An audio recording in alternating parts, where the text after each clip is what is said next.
Testimony of Time by Silvana Augustiniak of DY 2099. Narrated by Janine Penfold. She religiously studied her own reflection in the mirror as she brushed her crown of silver strands. Her equine nose stood proudly punctuated on her ageing but melancholic face. Above her peppered brows lay a roadwork of embedded lines that traversed her forehead, bearing testament to past triumphs as well as tragedies. Gazing down at her once physically strong hands, nature's tools that helped her mould bread, nurtured her 3 children, and once languorously lingered over her lover's body, were now weak of grip, aching with arthritic pain, yet still strangely powerful. Momentarily she closed her heavy-laden eyes. Travelling back at lightning speed, she crossed the expansive vortex of youthful memories. Her heart was furiously beating in asynchronous time, excited with the prospect of winning her 5th grade running race. The powerful shot of a gun, and off she went, legs quivering as they uncooperatively gave way to the chase. How she loved to win. It was an instinctual feeling within herself to always do her best. No one could stop her now. She wanted so many things for her future, but most of all, she just wanted to be happy. As Maddie awakened to her present reality, she limped over to the bed and carefully lay herself down. She glanced at the empty place where once her beau's warm body lay every night for 40 years by her side. An involuntary tear rolled down her cheek. She ached for his presence, but realised this would never be. Thoughts raced through Maddie's mind as she pondered why many people could never be happy within that very moment. Most of all herself. Were we destined to be prisoners of our past? Or were we forever wishing for time to move more quickly, dreaming about how life would be better in the future instead of living in the present? Maddie speculated. She certainly remembered the good times, but also all of the monumentally difficult times that she encountered with her husband. Now he was gone. Her enamoured thoughts were wrapped up in toughened, bubbled plastic, neatly packed away in the storage of her mind. With both of their imperfections as individuals, her husband, Danny, had really loved her, and she him. Maddie found it so difficult to say, "I love you," back. Now she wished she had said it far more often to him while he was alive. Time was an elusive, slithering snake, she chanted to herself over and over. I cannot bring back the past, yet I cannot control what will happen to me in the future. She reasoned as she lay there feeling groggy. I can only grab the time I have now.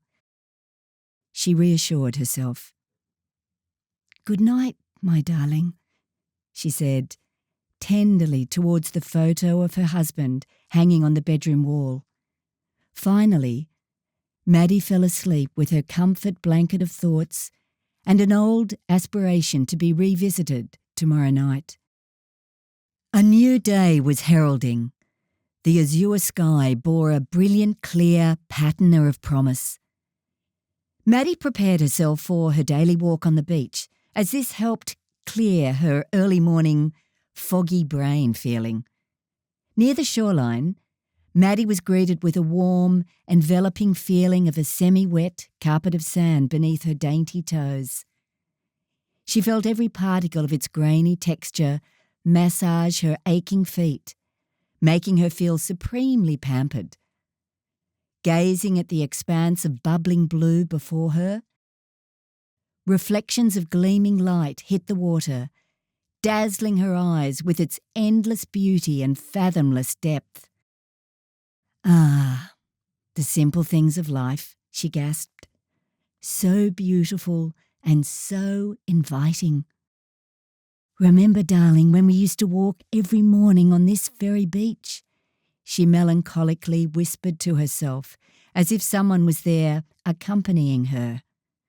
"We held hands, making plans for the future which never came."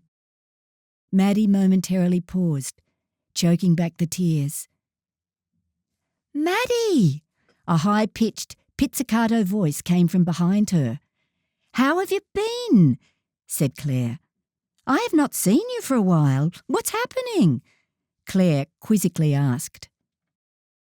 "Busy with life," Maddie robotically answered, wearing a Mona Lisa smile. "It is good to see you," Maddie replied affectionately. Her words did not betray her, even though her face was nonchalantly frozen.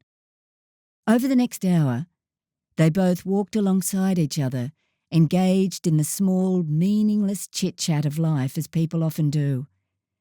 It felt good to enjoy someone else's company, Maddie thought. She reaffirmed to herself it was the small, simple things in life she really valued the most. They stopped to grab a cup of creamy cappuccino and nibbled on a moist blueberry muffin that they shared while sitting on a sandstone step, gazing at the vast ocean, just like she reminisced with her other school friends 50 years ago. "What have you been doing with your time since you retired from work?" And as quickly as she posed the first question, she continued to ask Maddie, "How long has it been since we saw each other last?" Claire blurted continuously, "Since Danny's funeral."